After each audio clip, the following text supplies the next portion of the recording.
नमस्कार, मैं हूं संतोष राज पांडे। एबी न्यूज में आपका स्वागत है।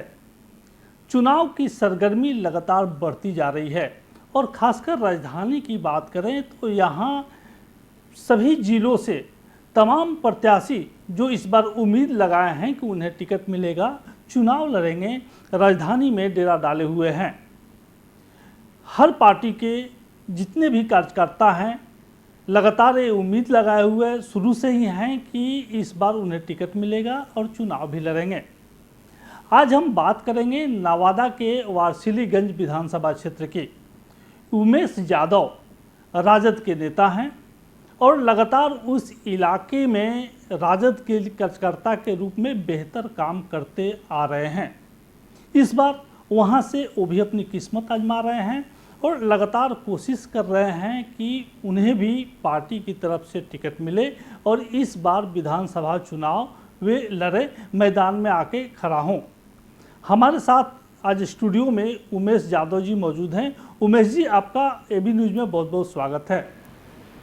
उमेश यादव जी के बारे में बता दूं कि वर्ष 1990 से लेकर 2000 तक वे वहां के नगर अध्यक्ष रहे और वर्ष 2009 से 2014 तक प्रखंड अध्यक्ष वारसिलीगंज प्रखंड के रहे।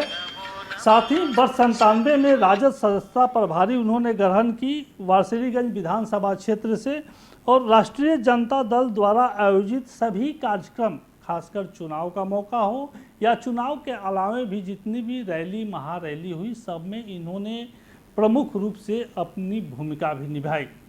उमेश यादव जी, इस बार आपकी भी उम्मीदें लगी हैं कि राजद से आप वहां के उम्मीदवार हों, तो सबसे पहले ये बताएं कि अगर आपको वहां से उम्मीदवार बनाया जाता है तो आपकी प्राथमिकताएं वहां क्या होंगी?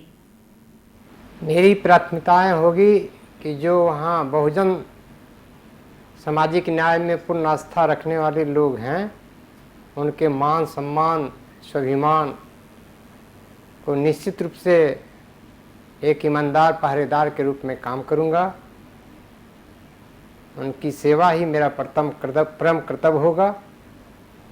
लगातार आप वहां से सेवा करते भी रहे हैं, जी की सामाजिक न्याय की बात करते हैं, लेकिन हाल के दिनों में अगर बात करें जदयू और भाजपा की, तो इन लोगों का कहना है कि माई समीकरण को इन लोगों ने ध्वस्त कर दिया है। तो इसके पीछे आप क्या बताएं, क्या वहाँ क्या सच्चाई है? जी, ऐसी कोई बात नहीं है। क्योंकि विगत लोकसभा का चुनाव हुआ तो लोकसभा चुनाव में वारसिलीगंज विधानसभा क्षेत्र में 56,000 वोट आया। ये साबित करता है कि माई जो बहुजन लोगों का जो समर्थन रहा है बरकरार रहा है और आगे भी बरकरार रहेगा। उमेश जी, एक चीज़ हमको बताइए कि वहाँ की जो स्थिति है नवादा की, जो नीतीश कुमार का कार्यकाल रहा, खासकर मुख्यमंत्री लगातार बड़े बड़े दावे करते हैं, तो उन इलाकों में इनके जो 2 टर्म है उसमें कितना विकास हुआ और उस विकास से क्या वहाँ के लोग संतुष्ट हैं? मैं वहाँ का जनहित के लिए आर्थिक रूप से मदद करने वाला एक चीनी मिल है जो बंद पड़ा हुआ है। दर्जनों बार वहाँ जाकर सभा किए नीतीश कुमार जी, उप मुख्यमंत्री सुशील मोदी जी, वादा किए कि मैं बंद पड़ी चीनी मिल को चालू कराऊंगा, अपर सक्रिय जलाशय योजना चालू कराऊंगा, लेकिन सिर्फ उनकी बात में रह गई। आज तक कभी देखने तक नहीं गए। इसलिए उस क्षेत्र का एकमात्र किसानों के लिए लाभ देने वाला, उसके हर समस्या का एकमात्र समाधान बनकर रहा, उसको भी चालू कराने में नीतीश कुमार जी विफल रहे। बिल्कुल उमेश जी, आपने सही कहा। हम दर्शकों को भी बता दें कि नवादा में जिस चीनी मिल की अभी चर्चा इन्होंने की है, उस चीनी मिल से काफ़ी लोगों को रोजी रोजगार भी मिला था और लगातार हर चुनाव में, वहाँ के विधानसभा चुनाव हो या लोकसभा चुनाव हो, चीनी मिल का मुद्दा लगातार बनता रहा।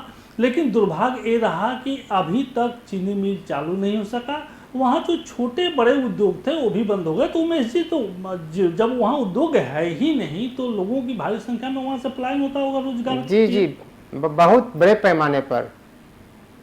आप वहाँ वारसलीगंज, नवादा, काशीचक, तमाम स्टेशन बसों पर आप देखेंगे कि बहुत लंबी तादाद में लोग वहाँ से पलायन करते हैं। जीविका के लिए कोई दूसरा ऑप्शन नहीं है।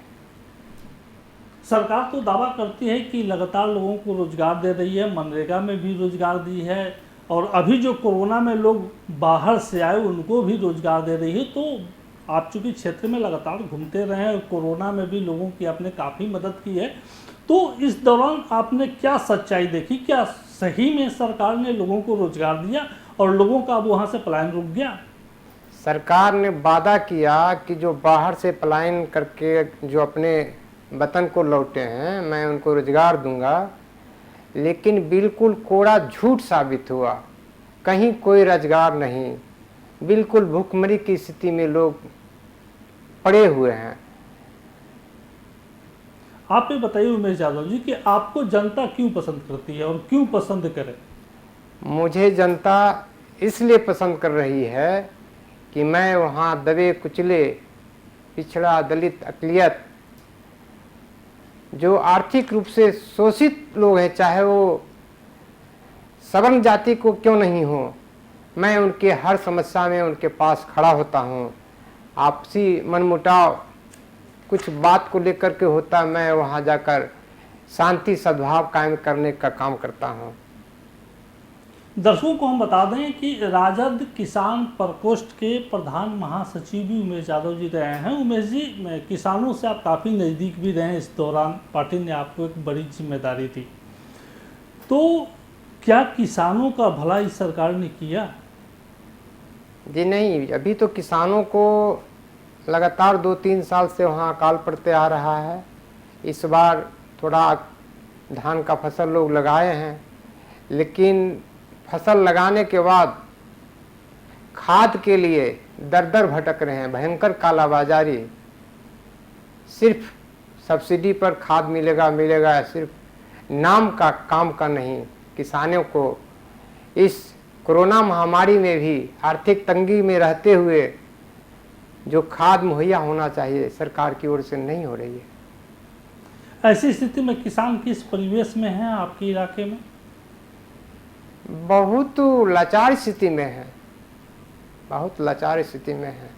सरकार के प्रति काफ़ी नाराज़गी है, खास करके पूर्व में भी नाराज़गी रही माननीय नीतीश कुमार जी से कि जब वहाँ सभा करने गए तो बार बार जो उनका चीनी मिल और किसानों की आय दुगनी पर जो सवाल किए, जब वो खड़े नहीं उतरे तो उनको सभा करने की भी इजाज़त लोग नहीं देने लगे। काफ़ी विरोध का सामना करना पड़ा।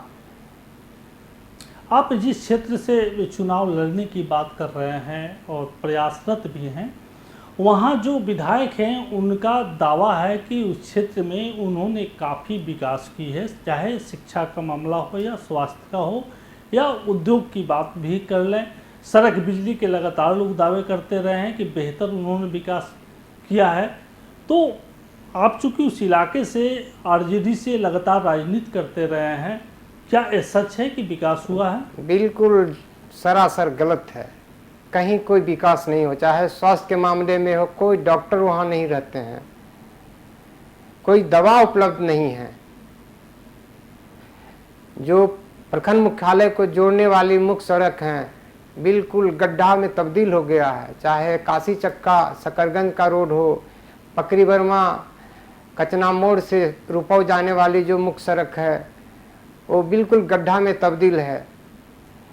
बागी बढ़िया से बहरा होते रोह तक जाने वाली सड़क बिल्कुल गड्ढा में तब्दील है। जिस तरीके से सामाजिक न्याय को लेके राजद लड़ाई लड़ता रहा है, इस बार भी इस चुनावी मैदान में इसी मुद्दे के साथ आज भी वो मौजूद है।